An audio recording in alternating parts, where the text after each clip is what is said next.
So good morning to all of you. Am I audible to all?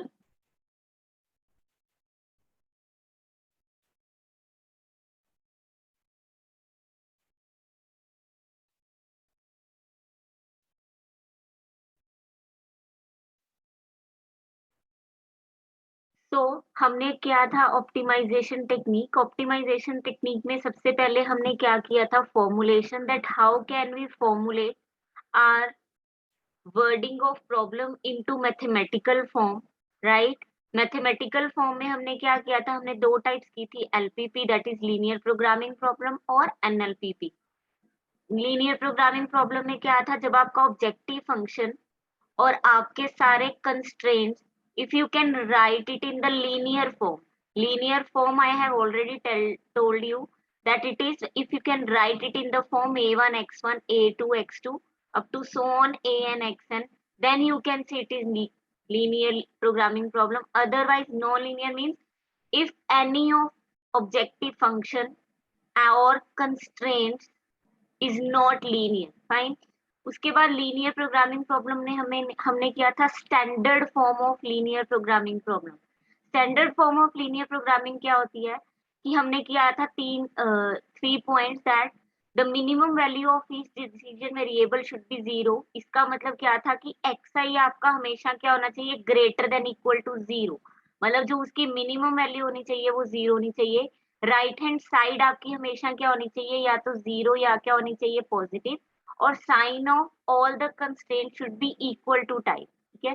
तो हमने problem discuss करी थी, अगर आपकी general linear programming problem standard form में नहीं है, then we can convert the general linear programming problem into standard form, ठीक है।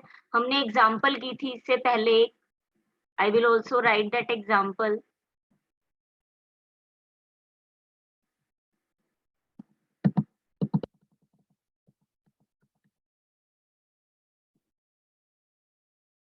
So we have seen this example that I have problem as maximize z. So मेरी problem थी maximize z 3x1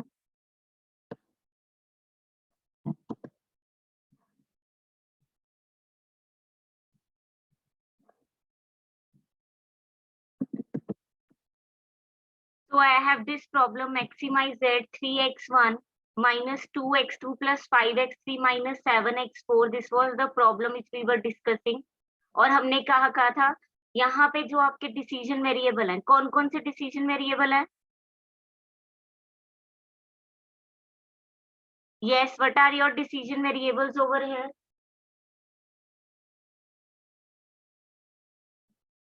So you have decision variable as x1, x2 and x3 and x4. x4 की आपको ऊपर condition नहीं दी गई है, तो इसका मतलब यहाँ पे x1, x2, x3 restricted variable है, बट यहाँ पे जो है उनकी वैल्यू जो है मिनिमम वैल्यू जीरो नहीं है। इसका मतलब ये स्टैंडर्ड फॉर्म में नहीं है। तो हमने स्टैंडर्ड फॉर्म में करने के लिए फर्स्ट स्टेप क्या किया था कि I have inequality as x1 greater than equal to 2, और यहाँ पे है मेरे पास x2 greater than equal to -8, x3 less than equal to 6। So we have started कि हमने क्या किया, x1 greater than equal to 2, if I shift to this side, to left hand side, so this will become x1 minus 2। और इस variable को मैंने क्या कह दिया था, मेरा नया वेरिएबल है y1। तो y1 आपका क्या हो जाएगा, x1 माइनस 2, और जहां जहां पे आपका x1 होएगा that you will replace the that variable with y1 plus 2। x2 जो था आपका, x2 था x2 greater than equal to -8। यहाँ से क्या हो गया, if you will shift it to left side, so this will be x2 plus 8। तो ये आपका नया वेरिएबल बन जाएगा y2, और y2 अब आपका क्या, x2 प्लस 8। दैट मीन्स जहां जहां पे भी आपका x2 होगा that you will replace with y2 minus 8। x3 less than equal to 6, हमें क्या चाहिए होता है हमेशा, एक्स आई मेरा क्या होना चाहिए, ग्रेटर देन इक्वल टू 0। तो इनइक्वालिटी चेंज करने के लिए हमने माइनस से मल्टीप्लाई किया था, तो this will, then we will shift 6 to this side, और ये हमने कह दिया था कि ये मेरा नया वेरिएबल बन जाएगा y3। Minus x three plus six x three, जो आपका होगा जहां जहां पे आपका एक्स थ्री होगा you will replace it by six minus y three. तो आपके जो वेरिएबल्स हैं y one y two y three वो greater than equal to zero हो गए हैं। लास्ट टाइम हमने ये डिस्कस किया था। यहाँ तक किसी को कोई डाउट है? तो हमारा एक वेरिएबल रह गया एक्स फोर, जो कि मेरा है अनरिस्ट्रिक्टेड। ठीक है, I have only fourth variable which I am left with, जो मेरा एक्स फोर है, that is my unrestricted variable. हमेशा अनरिस्ट्रिक्टेड वेरिएबल को आप दो नॉन नेगेटिव की उसमें लिख सकते हो, नंबर्स की सम में। वो या तो आप ऐसे लिख लो x four plus minus x four minus. वो कैसे लिख सकते हैं? अब जैसे आपका एक्स फोर अनरिस्ट्रिक्टेड होता है, तो एक्स फोर प्लस की डेफिनेशन क्या होती है कि मेरा एक्स रहेगा अगर मेरा x greater than equal to zero है, और जीरो अदरवाइज, राइट? ठीक है, और एक्स फोर माइनस की डेफिनेशन होती है, ये आपने लिखना नहीं होता, just I am telling you so that there should not be any doubt. Minus x if x is less than equal to zero, zero otherwise. तो you can be any number जो आपका अनरिस्ट्रिक्टेड हो, तो आप हमेशा उसको इस form में लिख सकते हो। जैसे सपोज मैंने एग्जांपल ली फोर को, ठीक है। अब फोर मेरा कभी मतलब एक बार ही मेरा फोर आया आंसर, फिर मैंने कुछ दोबारा सॉल्व किया माइनस फोर आया। तो आप देखना एक्स फोर, फोर को मैं हमेशा दोनों ही की उसमें लिख सकती हूँ, सब्ट्रैक्शन में फोर। अब एक्स फोर प्लस क्या है? वो कह रहा है x if my x is greater than equal to zero. X greater than zero है, इसका मतलब मेरा आंसर क्या आ गया यहाँ पे four. Minus x four minus क्या कह रहा है आंसर? माइनस एक्स कब है? जब एक्स लेस देन जीरो है, बट आपका एक्स जो है वो ग्रेटर देन जीरो है, तो आपका केस कौन सा आएगा? जीरो। इसका मतलब you have written four as four minus zero. Similarly अगर आपका होगा माइनस फोर, ठीक है, तो माइनस फोर आप कैसे लिखोगे? दिस यू अगेन, अगर आप यहाँ पे देखो, अब आपका x नेगेटिव है, इसका मतलब एक्स फोर प्लस की डेफिनेशन क्या कहती है? यहाँ पे x आएगा जब मेरा x ग्रेटर देन जीरो है, जीरो अदरवाइज। इसका मतलब मेरा क्या हो गया? सेकंड वाला केस हो गया। यहाँ पे मेरा एक्स फोर प्लस के लिए क्या आ गया? जीरो।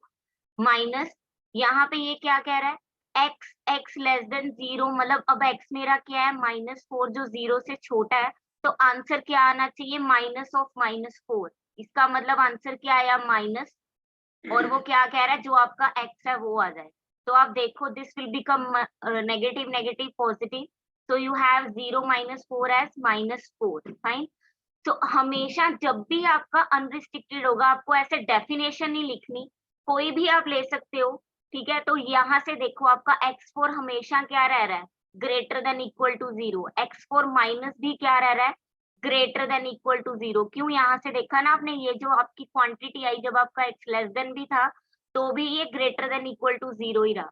तो हमेशा जब आपका अनरिस्ट्रिक्टेड वेरिएबल होगा, you can always write it in the subtraction of two non negative number. जरूरी नहीं आपने प्लस माइनस नंबर देने, you can also write like this, और you can write like this that this is my x five minus x six, where my x five and x six are greater than equal to zero. Any name you can use, यहाँ वहां पे आपको ये definition देने की जरूरत नहीं है। This is just for explanation कि हम कैसे लिख रहे हैं। क्लियर है ये चीज?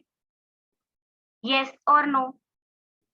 मैम एक बार फिर से बता दोगे ये वाला? एक बार फिर से बता दूं, ठीक है। जो हम क्या कह रहे हैं कि जब मेरा हमारा पहले तो ये जो मेरे x one x two x three variables थे, राइट, यहाँ पे ये मेरे रिस्ट्रिक्टेड थे। इसका मतलब ये किसी नंबर से छोटे या बड़े हो रहे हैं, बट एक्स फोर के लिए हमें कोई कंडीशन नहीं दी गई। इसका मतलब एक्स फोर कोई भी साइन ले सकता है, माइनस इंफिनिटी से लेके इंफिनिटी तक कोई भी साइन ले सकता है। इसका मतलब ये अनरिस्ट्रिक्टेड वेरिएबल हो गया।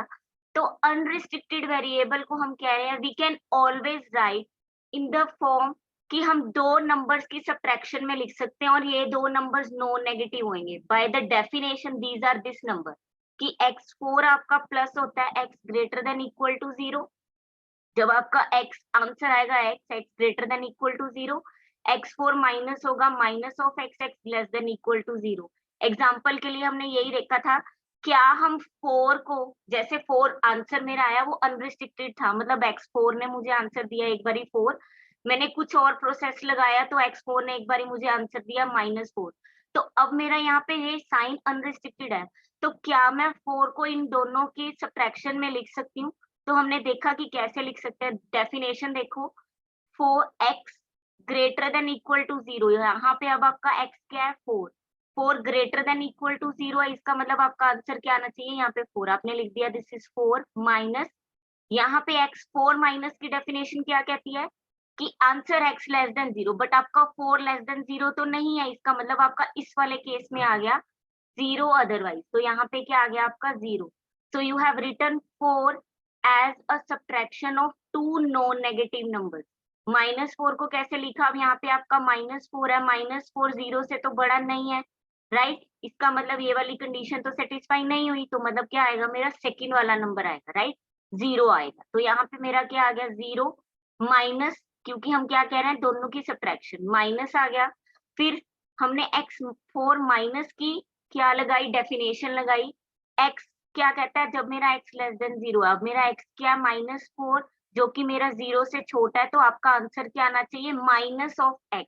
अब आपका x ऑलरेडी क्या था -4, आगे आपने माइनस लगा दिया, तो इसने आपको आंसर कितना दिया 4, इसका मतलब x4 प्लस और x4 माइनस हमेशा ही आपके नॉन नेगेटिव रहेंगे, इसका मतलब वो ग्रेटर देन इक्वल टू 0 रहेंगे, ठीक है। तो you have written -4 as a subtraction of two numbers. तो ये सब जब एक्सप्लेनेशन थी, बट आपने एग्जाम में क्या करना है, you can always write your unrestricted variable in the subtraction of two no negative numbers, चाहे आप वेरिएबल्स का नाम ये दे दो x4 प्लस x4 माइनस, चाहे आप कोई नया नाम भी दे सकते हो, x5 और x6 भी दे सकते हो, और बाद में डिफाइन कर दोगे कि x5 और x6 greater than equal to 0 है, वहां पे आपको ये एक्सप्लेन करने की जरूरत नहीं है। क्लियर है? यस और no? Yes is it clear to all? Sarthak? Yes ma'am. Fine. तो मैम तो अब हमारे, -4, मैम 4 तो हमने मतलब एज्यूम करा है ना ये तो। ये तो एज्यूम, ये तो मैं आपको दिखा रही थी, I was just, this is just for example, right, कि ओके। मैं आपको शो कर रही थी कि आप हमेशा जो आपका अनरिस्ट्रिक्टेड वेरिएबल रहेगा, आप उसको इस तरीके से लिख सकते हो, you can go for any number जो आपका अनरिस्ट्रिक्टेड रह रहा हो, आप हमेशा ऐसे लिख सकते हो। क्लियर है सार्थक? Okay ma'am. Yes ma'am. Fine. तो अब हमारा पहला टास्क था स्टैंडर्ड फॉर्म का, कि मेरे सारे variables greater than equal to 0 होने चाहिए, तो अगर हम अपने इस फॉर्म को एलपीपी में लिखें तो हमारी फॉर्म क्या हो जाएगी, अब हमने क्या किया, हमने वेरिएबल्स क्या कर दिए हैं, ग्रेटर देन इक्वल टू 0, तो हमारे हमें क्या करना पड़ेगा, पूरी एलपीपी में हमें क्या करना पड़ेगा, चेंज करना पड़ेगा हमारे एक्साइज को। तो मैक्सिमाइज मेरा फंक्शन क्या बन जाएगा, maximise z is equal to, ये मेरा क्या बन जाएगा, 3x1, x1 को मैंने किससे रिप्लेस किया है, x1 is replace, will be replaced by y1 plus 2, इसका मतलब जहां जहां पे भी मेरा x1 होगा, I will replace it bye y1 plus 2, x2 आपका क्या है, दैट इज y2 माइनस 8, ठीक है, तो x2 आपका आ जाएगा यहाँ पे y2 minus 8 plus 5x3, x3 आपका क्या है 6 minus y3, fine, and your x4 variable, x4 आपका क्या है, जो मर्जी आप नाम दे दो, प्लस माइनस, अगर कंफ्यूज हो रहे हो तो आप सीधा ही नाम दे सकते हो x5 minus x6, you can use any variable, right. Clear है ऑब्जेक्टिव फंक्शन? अब हमारे कंस्ट्रेंट्स क्या बन गए, x1 माइनस 4x2, x1 मेरा क्या हो गया y1 plus 2, right, minus 4x2 मेरा क्या हो गया y2 माइनस 8, प्लस x3 मेरा क्या हो गया 6 माइनस y3, माइनस 3x4 मेरा क्या है x5 minus x6, this is greater than equal to -5। Second है -2x1, x1 आपका क्या है y1 plus 2, this is -x2, x2 आपका है y2 माइनस 8, प्लस 5x3 आपका है 6 माइनस y3, माइनस x4 आपका x5 minus x6, and this is greater than equal to 7। Third आपका कंस्ट्रेंट क्या है 2x1, x1 क्या फॉर्म ले चुका है आपका y1 प्लस 2, x2 आपका फॉर्म क्या ले चुका है, y2 -8 माइनस x3 आपकी फॉर्म क्या ले चुका है, 6 - y3, fine, and your x4 is x5 - x6 is equal to 10. Now you can see here, जब आपने डिफाइन किए थे ये वेरिएबल तो आपने शो किया था कि y1 भी आपका ग्रेटर देन 0 है, y2 भी ग्रेटर देन 0 है, y3 भी ग्रेटर देन 0 है, y4 तो हमने लिया ही नहीं, ठीक है। नेक्स्ट हमारे वेरिएबल क्या है, x5 और x6, फाइन। तो x5 भी मेरा ग्रेटर देन 0 है, x6 भी ग्रेटर देन 0 है। तो अब आपके सारे वेरिएबल्स यू कैन सी उनकी मिनिमम वैल्यू क्या होगी है 1। इसका मतलब आप पहला स्टेप स्टैंडर्ड फॉर्म का अचीव कर चुके हो कि आपके सारे वेरिएबल्स क्या रहे, ग्रेटर देन इक्वल टू 0। यहां तक किसी को डाउट है, यस और no? Any doubt till here?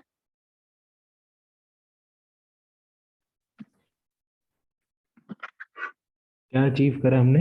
हमने वो जो कंडीशन हमने थी। स्टैंडर्ड फॉर्म थी ना, स्टैंडर्ड फॉर्म आपकी क्या कह रही है कि मेरे सारे वेरिएबल्स जो हैं वो क्या होने चाहिए, मेरे सारे वेरिएबल्स क्या होने चाहिए, greater than equal to 0। 0, right. This was my first condition for the standard form, ठीक है। ओके। तो हमने क्या कर लिया, सारे वेरिएबल्स को ग्रेटर देन 0 बना दिया। तो अगर आप इसको सॉल्व करोगे, प्रॉब्लम को मीन सिंप्लीफाई करोगे, तो will be your this will become your I am writing the last, that is 3y. If you will solve this will become 3y minus 2y2, right, plus minus 5y3 minus 7x5 plus 7x6, and if you add and subtract all the constants this will become 52। और ये constraint को अगर आप solve करोगे, this will become your y1 -4y2 plus 2, sorry, -2y3, so this will become your -2y3 -3x5 plus 3x6। यहाँ पे जो constants हैं, जैसे यहाँ पे 2 आएगा, 4 8 से मल्टीप्लाई होगा, प्लस 32 प्लस 12, जब आप सॉल्व करोगे और इसको राइट हैंड साइड लेके जाओगे, then this will become less than equal to -51, ठीक है। सेकंड कंस्ट्रेंट को जब आप सॉल्व करोगे तो आपका सेकंड कंस्ट्रेंट बन रहा है -2y1, यहाँ से क्या आ जाएगा -y2 plus -5y3 -x5 plus x6, and this will become greater than equal to -27। Third आपका कंस्ट्रेंट बन जाएगा सॉल्व करके 2y1 -3y2 plus y3 plus 6x5 minus 6x6, and this will become equal to -12, and all these variables are greater than equal to 0। ये चीज clear है? बस मैंने कुछ नहीं किया, मैंने सिंप्लीफाइड किया उसको, और मैंने कुछ भी नहीं किया कि कॉन्स्टेंट्स को मैंने एक तरफ कर दिया और वेरिएबल्स एक तरफ कर दिए। ओके, फाइन अप टू है। तो हमारा नेक्स्ट टास्क क्या था, अब हम पहला टास्क अपना स्टैंडर्ड फॉर्म का अचीव कर चुके हैं। स्टैंडर्ड फॉर्म मेरी क्या कह रही थी कि मेरे सारे variables xi greater than equal to 0 होने चाहिए। सेकंड मेरा क्या कहता है कि मेरी जो राइट हैंड साइड है वो मेरी या तो 0 या मेरी क्या हो, पॉजिटिव। तो क्या ये अभी भी स्टैंडर्ड फॉर्म में है? आपके वेरिएबल्स तो जो हैं वो स्टैंडर्ड, मतलब वो क्या कर चुके हैं, वो 0 वाला लेवल अचीव कर चुके हैं। क्या आपकी राइट हैंड साइड 0 या पॉजिटिव है, यस और नो?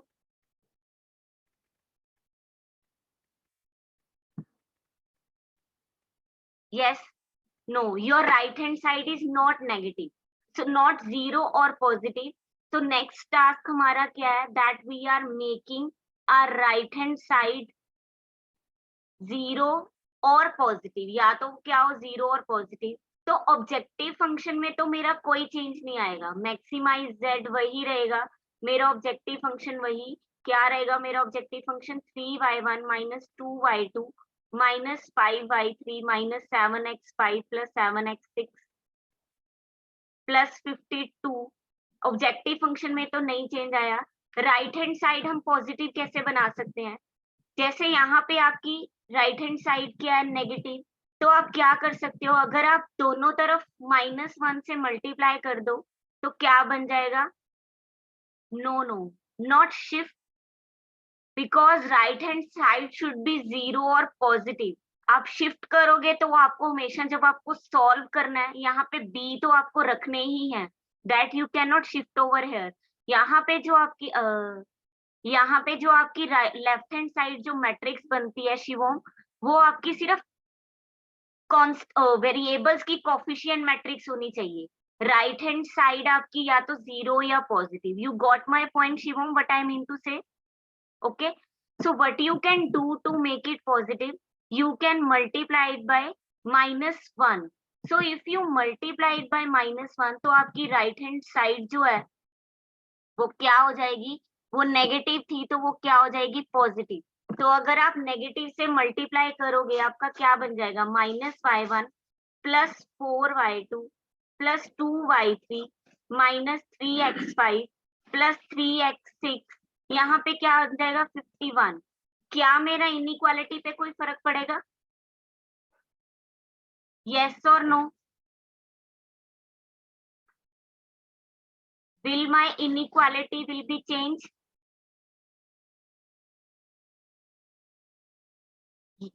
नो अविरल।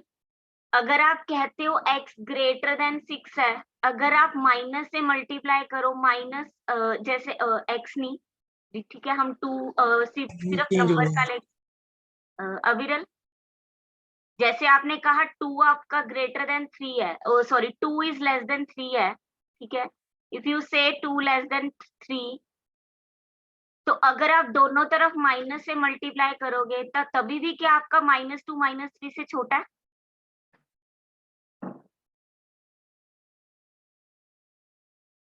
-2 -3 से छोटा कैसे हो गया? -2 -3 से बड़ा होता है। आप नेगेटिव में आपके साइन जो है चेंज हो जाते हैं। यस, तो डेफिनेटली, सो यहाँ पे भी हमारा क्या होगा? तो जो हमारी इनइक्वालिटी यहाँ पे लेस देन थी, तो मेरी इनइक्वालिटी क्या हो जाएगी? ग्रेटर हो जाएगी। यहाँ पे मेरी ग्रेटर है, तो ये मेरी क्या हो जाएगी? लेस। थर्ड वाला मेरा अगर है नेगेटिव से, मैं मैम फर्स्ट इक्वेशन में मैम प्लस 3x5 3x5 है, आएगा। Yes plus 3x5 minus okay 3x6। Okay, so it will be plus 3x5 minus 3x6, right? So this will B plus x5, और यहाँ पे जब आप नेगेटिव से मल्टीप्लाई करोगे, this will be your 2y1 minus 3y2, -2y1 हो जाएगा plus 3y2 minus y3 minus 6x5 plus 6x6 equal to 12, right? यहाँ पे आपका इक्वल टू था तो कोई फर्क नहीं पड़ेगा, बट अगर आपकी राइट हैंड साइड पॉजिटिव होती, सपोज ये 12 पॉजिटिव होता, तो आप इसको चेंज नहीं करते, तो आप एज इट इज लिख देते, और आपके सारे वेरिएबल्स क्या हैं? That your yi's are greater than 0 and x5 and x6 are also greater than equal to 0, where your i is 1 2 3। तो अब आप अपना सेकेंड स्टेप अचीव कर चुके हो कि मेरी स्टैंडर्ड फॉर्म के लिए मेरी राइट हैंड साइड क्या होनी चाहिए? पॉजिटिव या 0। क्लियर है यहाँ तक? यस और नो? अब आपका थर्ड स्टेप क्या था? ठीक है, थर्ड स्टेप आपका था कि मेरे जो मेरे कंस्ट्रेंट्स का साइन है वो मेरा क्या होना चाहिए? That should be my equal to. तो अब यहाँ पे क्या है? आपके साइन यहाँ पे तो ग्रेटर है, यहाँ पे लेस है, यहाँ पे इक्वल है, मतलब यहाँ पे तो ठीक है। अदरवाइज मुझे क्या, अब मुझे क्या करना है? मुझे अपने यहाँ पे क्या है कि मुझे इक्वल टू लेके आना है। तो मैं क्या कर सकती हूँ? जैसे हम कह रहे हैं कि ये वाली चीज मेरी left hand side right hand side से बड़ी है, तो अगर मैं ऐसा कोई नंबर इसमें से सब्ट्रैक्ट कर दूं तो वो इक्वल हो जाएगा। यस और no? So I am taking one variable, ठीक है, तो मैं क्या लिख रही हूँ? This is my y minus y1 plus 4y2 plus 2y3, क्योंकि इसमें कुछ ना कुछ ज्यादा है तो मुझे कुछ ना कुछ सब्ट्रैक्ट करना पड़ेगा कि वो इक्वल टू 51 रहे, ठीक है। सिमिलरली यहाँ पे कुछ ना कुछ कम है, ठीक है, सो दैट इट वो उसको इक्वल नहीं देने दे रहा, तो मैंने कह दिया कि मैंने ऐसा वेरिएबल ऐड कर दिया, ठीक है, कि आपका क्या हो जाए, इक्वल बन जाए। तो यहाँ पे आप कुछ ऐड करोगे, ठीक है, तो दिस यू आर सेइंग, और यहाँ पे आपने कुछ नहीं करना कि क्योंकि ऑलरेडी आपका जो कंस्ट्रेंट है वो इक्वल टू है, फाइन। और यहाँ पे ये जो हो गया, आपके वाई आई तो ग्रेटर देन 0 है ही है, क्या आपका S1 नेगेटिव हो सकता है? Can S1 be your negative? No ma'am. Why? Because क्योंकि अगर वो नेगेटिव हो गया तो इसका मतलब ये और भी क्वांटिटी बड़ी हो जाएगी, वो प्लस हो जाएगा। इसका मतलब क्या है, आपका S1 वेरिएबल भी ग्रेटर देन 0 है। S2 नेगेटिव हो सकता है? No ma'am. नो, बिकॉज अगर वो नेगेटिव हो गया तो ये क्वांटिटी और भी छोटी हो जाएगी, तो S2 greater than equal to 0। तो अब आप देखो, आपकी स्टैंडर्ड फॉर्म के सारे अचीव हो चुके हैं कि आपके सारे वेरिएबल्स ग्रेटर देन 0 हैं, आपकी राइट हैंड साइड पॉजिटिव है, और आपके सारे कंस्ट्रेंट्स के साइन के हैं equal. So this is the standard form of LPP. और ये वेरिएबल जो मैंने ऐड किया, अगर आपकी ग्रेटर देन इनइक्वालिटी है, how you can remember, because you have greater than inequality, इसका मतलब ये कुछ प्लस समथिंग है। सो दिस वेरिएबल आई से this is my surplus variable, we call this as surplus variable. You can remember by the name, because this quantity is plus something and this quantity is lacking of something, so this variable we called as slack variable. Clear है surplus variable और slack variable? These are just the names of the variable. Clear है? Yes or no? Yes ma'am. तो this is the standard form. आप कभी भी हमेशा steps के लिए यही प्रेफर करना कि सबसे पहले आप अपने वेरिएबल्स ग्रेटर देन 0 बनाओ, क्योंकि ऐसा हो सकता है कि अगर आपने पहले राइट हैंड से शुरू कर लिया कि राइट हैंड साइड आपकी पॉजिटिव या 0 बनाओ, तो हो सकता है पॉजिटिव या 0 बनाते हुए जब आप वेरिएबल को चेंज करो फिर आपकी राइट हैंड साइड क्या हो जाए, नेगेटिव हो जाए। So always go for the series of steps. First you make all the variables greater than 0, फिर आप अपनी राइट हैंड साइड 0 बनाओ, 0 या पॉजिटिव बनाओगे, या लास्ट आपका क्या है कि आप सारे कंस्ट्रेंट्स के साइन क्या लेके आओगे, equal to. Clear? Okay, fine. So standard form सबको क्लियर है? नेक्स्ट हम एक स्पेशल केस करने जा रहे हैं, राइट। जब आपकी नॉन लीनियरिटी किसकी वजह से आती है, आपकी नॉन लीनियरिटी आती है आपके मॉडुलस की वजह से, ठीक है। इसके बाद हम सोल्यूशन स्टार्ट करेंगे so that you can link this. Now we are doing method to transform, method to transform special type of NLPP, मतलब non linear programming, into its equivalent LPP, right.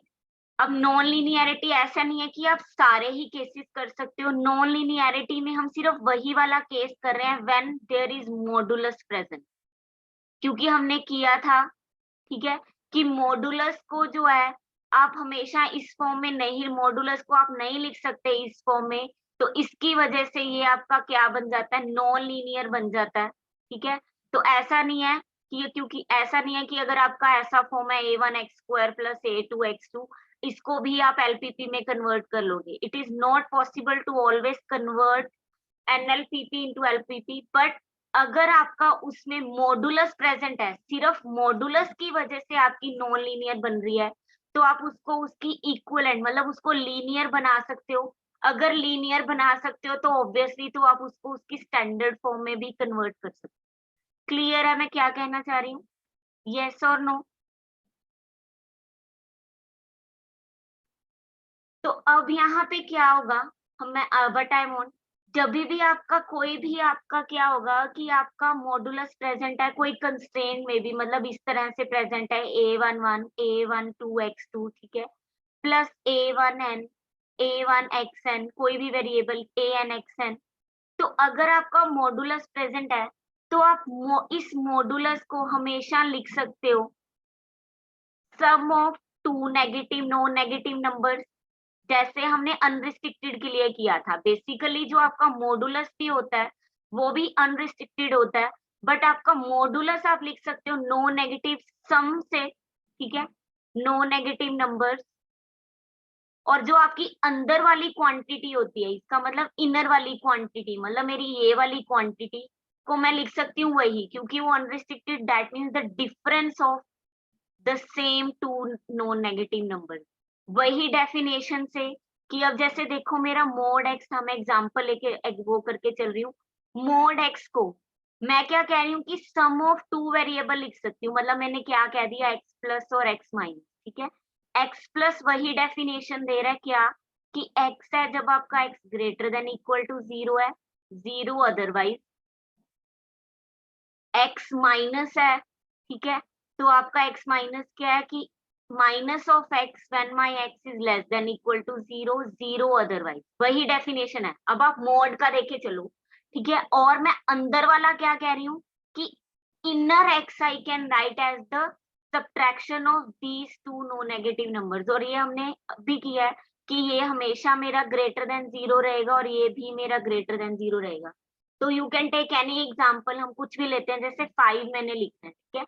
तो 5 का मॉडुलस आप कैसे लिख सकते हो, इस तरीके से। हम क्या कह रहे हैं 5, अब आपका अंदर वाला एक्स क्या है, ग्रेटर देन जीरो, ठीक है। तो इसका मतलब यहाँ पे क्या आ गया, मेरा एक्स प्लस के लिए उसने क्या दिया 5, प्लस एक्स माइनस के लिए क्या दिया 5, आपका ग्रेटर देन जीरो है, इसका मतलब ये नहीं है, ये आएगा जीरो अदरवाइज। तो यू हैव रिटन, अब आपका अंदर वाला number 5, again you can subtraction of this number 5 minus zero. यहाँ पे आपका कोई फर्क नहीं पड़ रहा क्योंकि एक्स आपका पॉजिटिव है। माइनस के लिए देखो, अब -5 है तो यहाँ पे -5 का जो मॉडुलस का अब लेते हो, मॉड का 5 भी आंसर क्या आता है 5। तो what I am saying, I am writing, can I write is the sum of the, ठीक है, सम ऑफ दीज है। तो अब आपका अंदर वाला एक्स जो है, ठीक है, अभी हम पहले प्लस लिख के देखते हैं, फिर हम देखेंगे कि क्या फाइनल 5 आंसर आ रहा है। एक्स क्या है आपका, लेस देन जीरो, इसका मतलब इसके लिए आपका केस क्या आ गया, जीरो। मैं क्या कह रही हूँ, मॉडुलस को मैं प्लस में लिख सकती हूँ, प्लस दिस क्वांटिटी। अब मेरा एक्स अंदर वाली क्वांटिटी क्या है, मेरी -5, my -5 is greater than less than equal to zero, इसका मतलब मेरा ये केस आएगा। और आंसर ये क्या देता है, माइनस ऑफ एक्स, मतलब माइनस ऑफ माइनस एक्स, ठीक है। तो आपका क्या हो गया, दिस इज जीरो प्लस 5। तो देखो वही मॉडुलस ने आपको क्या दिया, that you have written modulus as the sum of two no negative number. और अंदर वाला एक्स देखो, अब आपका -5, -5 को आप वही कैसे लिख सकते हो, the subtraction of these two number. X plus ने तो आपको जीरो ही दिया, माइनस आएगा यहाँ पे, और इसने आपको एक्स माइनस ने क्या दिया था 5। So you have written 0 minus 5, that is your -5 plus 5, right? ठीक है अविरल, क्लियर है। तो हर बार ही आपका जब मॉडुलस है तो आप मॉडुलस को हमेशा sum of two non negative numbers लिख सकते हो, और जो अंदर वाली आपकी क्वांटिटी रहेगी उसको आप difference of two non negative numbers लिख सकते हो। ये चीज क्लियर है, यस और no?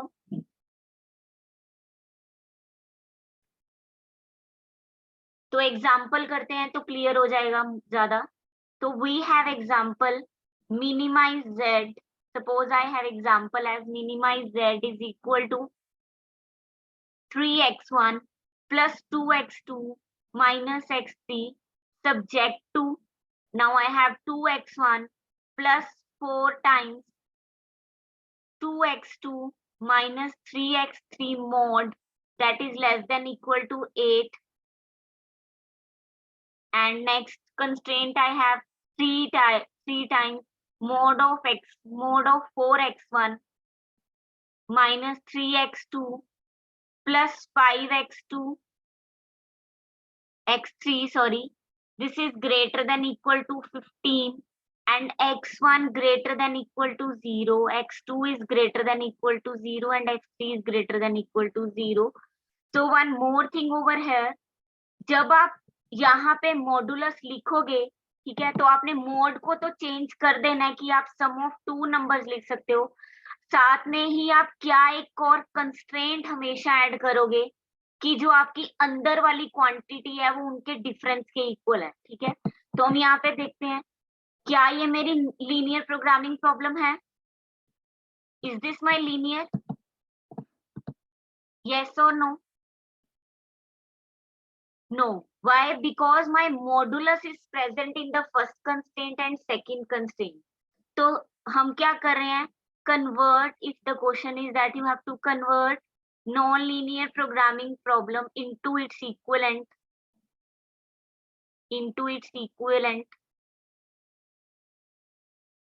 linear programming problem and then its standard form. ठीक है, हम उसकी स्टैंडर्ड फॉर्म भी डिस्कस करेंगे और लीनियर प्रोग्रामिंग प्रॉब्लम भी। अब मैंने आपको क्या, अब नॉन लिनियरिटी जो आ रही है वो आपकी इस मॉडुलस की वजह से आ रही है। तो मैंने आपको क्या कहा कि मॉडुलस में कुछ भी हो, you can always write the modulus 2x2 minus 3x3। हम क्या कर सकते हैं, that I can write the modulus as the sub addition of two numbers. तो हम नंबर्स कोई भी ले सकते हैं, जो भी आपकी चॉइस हो। इसका मतलब that is modulus is not depending कि आपके अंदर वाले वेरिएबल कितने हैं, ठीक है। मॉडुलस यू आर सेइंग कि आपका मॉडुलस जो है वो क्या है, ठीक है। तो अब यहाँ पे 2x2 माइनस x3 मॉडुलस है, तो I can write this as y1 plus y2 so that, and you have to add the constraint कि मेरा 2x2 माइनस 3x3 जो है वो मेरी इन दोनों की सब्ट्रैक्शन, राइट।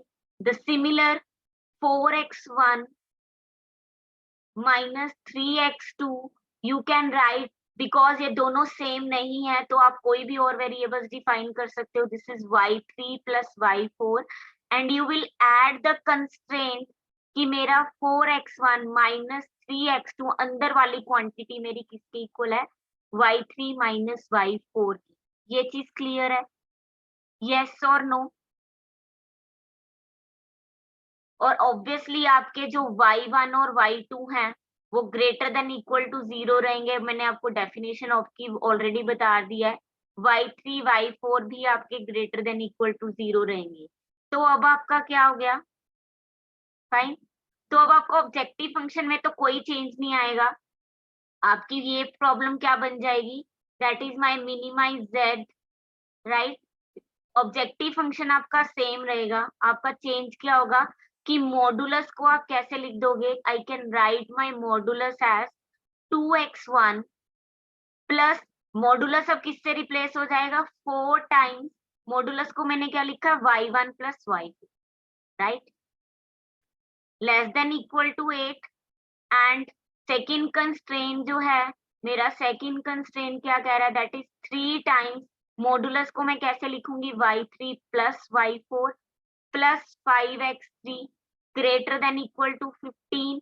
अब मैंने आपको क्या कहा था कि पूरी प्रॉब्लम में आपको दो कंस्ट्रेंट्स और मॉडुलस के ऐड करने पड़ेंगे, ये वाले, कि आप मॉडुलस को ऐसे लिख सकते हो, तो plus 2 more constraints that my 2x2 minus 3x3 is equal to y1 minus y2 and my next constraint 4x1 minus 3x2 that is my equal to y3 minus y4 and all the variables you have x1 greater than equal to 0, x2 greater than equal to 0, x3 greater than equal to 0, y1 y2 y3 y4 are greater than equal to 0।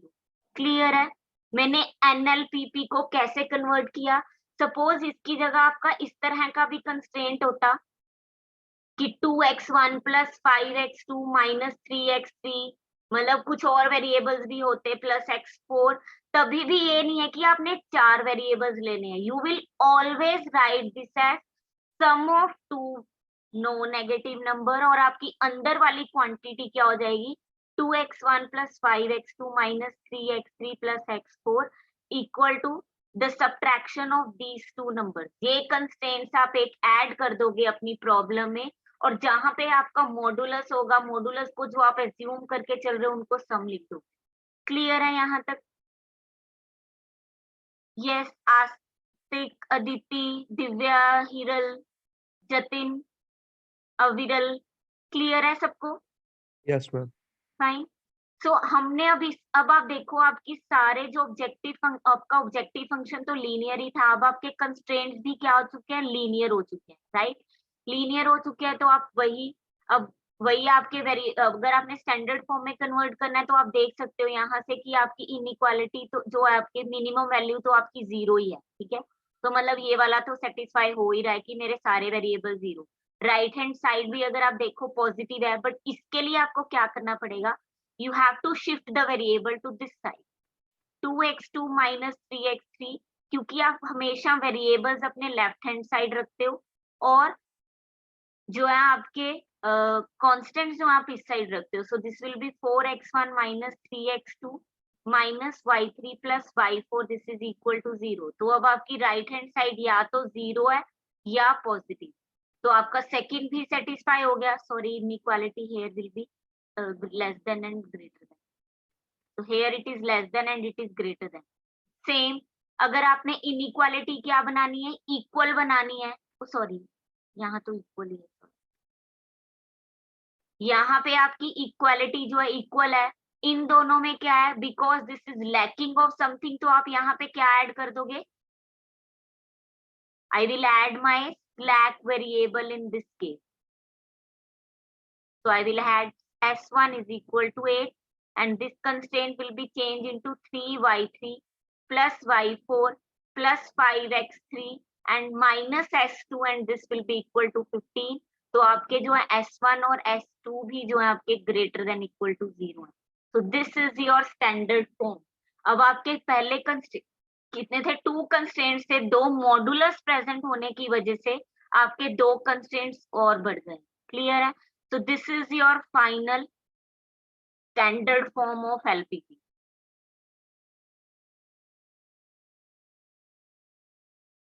ये आपकी standard form है LPP। Clear है ये चीज? Ma'am जो ये अपने 2x2 minus 3x3 का modulus equal to y1 plus y2 ये लिखे मैम, ये बता दो मैम। ये हमने ऊपर अभी डिस्कस किया ना कि मॉडुलस को आप हमेशा कैसे लिख सकते हो, दो सम ऑफ 2 नॉन नेगेटिव नंबर्स, और नॉन नेगेटिव नंबर्स की डेफिनेशन यही है, ठीक है? डिपेंड करता है आप नाम क्या दे रहे हो, वहां पे आपने पेपर में ये मेंशन नहीं करना कि क्या आपके वेरिएबल इंडिकेट कर रहे हैं। तो जो भी आपका मॉडुलस के अंदर है, आप उसको हमेशा sum of 2 non negative numbers ले सकते हो, कुछ भी हो।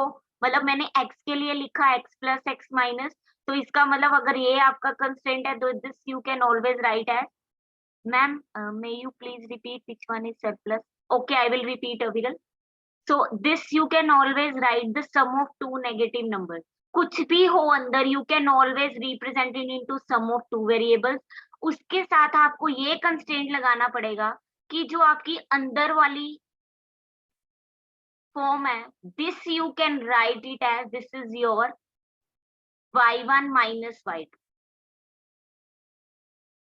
क्लियर है? मतलब जो भी हमारी मोड में चीज है उसको तो हम as a sum of 2 numbers लिख 2 लेंगे नंबर भी, चाहे उसमें 10 वेरिएबल्स ही क्यों ना हो, यही मैंने आपको एग्जांपल में भी दिखाया, ठीक है? यही आपने इस एग्जांपल में भी देखा कि अगर मेरे सपोज 4 वेरिएबल होते और मुझे ऐसे मॉडुलस दिया गया होता, तभी भी मैं उसको 2 वेरिएबल्स में ही लिख सकती, ठीक है, सम में। और पर मेरा कंस्ट्रेंट क्या ऐड होता कि मेरी जो अंदर वाली चीज है, ठीक है, 2x1 मतलब जो अंदर वाला नंबर है, that I have to write as the subtraction of that 2 number. Clear है? Yes ma'am. Fine. Viral, what is slack and surplus variable? One again I am writing over here. Suppose you have left hand side over here, and if this is greater than equal to right hand side, so how you can remember? इसका मतलब इसमें कुछ plus है, मतलब कुछ ज्यादा quantity है जो कि ये इसको राइट हैंड साइड से बड़ा बना रहा है। तो इसको छोटा मतलब इक्वल करने के लिए हम क्या करेंगे कि लेफ्ट हैंड साइड में हम एक वेरिएबल ले लेते हैं, उसको सब्ट्रैक्ट करेंगे ताकि वो राइट हैंड साइड के इक्वल रहे। याद रखने के लिए कि क्या नाम है इसका, स्लैक है या surplus. So I have remembered in that way because this quantity left hand side is plus something, so this variable is my surplus variable। ठीक है, अगर आपकी क्वांटिटी ये वाली left hand side less than equal to right hand side है, then to make it equal, क्योंकि ये quantity उससे छोटी रह रही है, तो इक्वल करने के लिए आपको कुछ ना कुछ ऐड करना पड़ेगा ताकि ये राइट हैंड साइड के इक्वल रहे। तो टू रिमेम्बर कि क्योंकि ये क्वांटिटी आपकी, सॉरी, ये क्वांटिटी जो आपकी वो lacking of something है, so this variable I called as my slack variable। Got it? Okay, Aviral, so this is fine। So one more thing over here, because we are doing for the standard form so that we can start in the next lecture। So what we have done, remark over here, ठीक है, otherwise अगर ये complete नहीं हुआ we will continue. जब आपका कोई भी वेरिएबल, जैसे अगर सपोज आपका x4 अनरिस्ट्रिक्टेड था, तो आपको कितने नए वेरिएबल्स इंट्रोड्यूस करने पड़े थे? Yes, how many in new variables you have introduced? 2। अगर आपके 10 वेरिएबल्स अनरिस्ट्रिक्टेड होंगे, अगर आपके 10 अनरिस्ट्रिक्टेड वेरिएबल हैं, तो आपको कितने वेरिएबल्स डिफाइन करने पड़ेंगे? 20, राइट। ठीक है, तो आपको 20 वेरिएबल डिफाइन करने पड़ेंगे। But there is one thing that I am writing remark, क्योंकि हम ऐसे लिख सकते हैं x4 को, जैसे आपने लिखा था x4 minus of x4 minus, हमेशा जैसे अब आपके 10 वेरिएबल्स हैं अनरिस्ट्रिक्टेड, ठीक है, तो आप कह रहे हो कि आपको 20 वेरिएबल्स नए डिफाइन करने पड़ेंगे, and it is very difficult कि आप इतने वेरिएबल्स को डील करो। So there is one remark, वो क्या कह रहा है, if there are k out of n variables, sorry, if there are k out of n variables in LPP are unrestricted,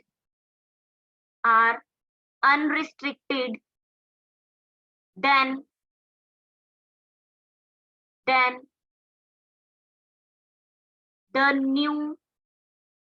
the minimum number of variables which are non-negative will be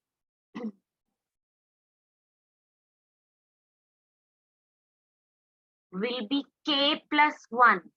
इसका मतलब यहाँ पे आप ये चीज use कर रहे हो कि जैसे आपने कहा कि 10 variable, this can be the quiz question also, कि if you have 10 variables as unrestricted, so how many minimum variables you need to make it greater than equal to 0, so that you can use, अगर आप इस technique से use करोगे then you will have 20 variables, but minimum number उसको 11 चाहिए, ना कि 20। ठीक है, कैसे डिफाइन करते हैं वो define the proof we will not do. वो क्या करते हैं, that we define y1 as one variable that is minimum of, ठीक है, मिनिमम ऑफ क्या ले लेते हो आप, x1 x2, जैसे मैंने कह दिया कि आपके x के वेरिएबल्स हैं, राइट, और इसका मोड, राइट, और आप क्या कहते हो कि आप x1 को हमेशा रिप्लेस कर देते हो y1 माइनस y से, ठीक है, x2 को रिप्लेस कर देते हो y2 माइनस y से, और x3 को ऐसे रिप्लेस, xk को रिप्लेस कर दोगे y k माइनस k से। तो आपके टोटल वेरिएबल्स ये जो होते हैं y, we will not do the proof, you can just remember this, जो आपके y के वेरिएबल, ये आपके टोटल k वेरिएबल्स हो गए, और एक वेरिएबल ये y, this is greater than equal to 0। तो आप हमेशा ही k प्लस 1 वेरिएबल्स में इंट्रोड्यूस कर सकते हो। एग्जाम्पल हम करेंगे तो ज्यादा क्लियर हो जाएगा। that if you have example, then we will end this session.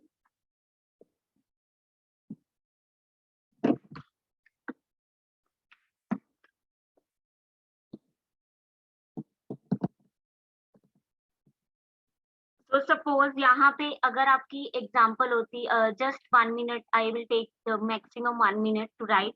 तो this is x1 plus x2 plus x3. ठीक है, कोई भी कंस्ट्रेंट्स हो आपके दैट यू कैन सी. अगर हम एक ही कंस्ट्रेंट लें, suppose x1 minus x2 plus x3, ठीक है, लेस देन इक्वल टू 5. ठीक है, हम एक ही कंस्ट्रेंट लेके चल रहे हैं. ठीक है, x1 x2 मैंने क्या, x1 x3 आपका जो है वो ग्रेटर देन 0 है. You have x3 as greater than 0 and your x1 and x2 are unrestricted. अगर वो ही वाली डेफिनेशन यूज करते हैं तो आपको 4 वेरिएबल्स चाहिए थे. ठीक है, 2 वेरिएबल्स के लिए, बट मिनिमम मैंने आपको बताया 3. तो आप क्या करोगे कि आप x1 को हमेशा कैसे रिप्रेजेंट कर दोगे, जस्ट आप लिखोगे that I am taking y as minimum of x1 और x2, क्योंकि मेरे वो ही 2 वेरिएबल्स आप ऐसे डिफाइन करोगे and you will replace, which implies कि आपका x1 क्या बन जाएगा, y1 minus y and your x2 will become y2 minus y. तो जहां जहां पे भी आपका x1 वेरिएबल होगा you will replace it with by y1 minus y plus y2 minus y plus this will be your x3 subject to, यहाँ पे भी आप x1 को रिप्लेस कर दोगे y1 माइनस y से, माइनस ये क्या हो जाएगा y2 minus y plus x3 less than equal to 5. So you can see here कि आपके 2 अनरिस्ट्रिक्टेड वेरिएबल थे, उनको ग्रेटर देन इक्वल टू 0 बनाने के लिए सिर्फ आपने, एक्सक्यूज मी मैम, टाइम हो गया. yes, oh I am done. So you can introduce only 3 variables. Fine, thank you.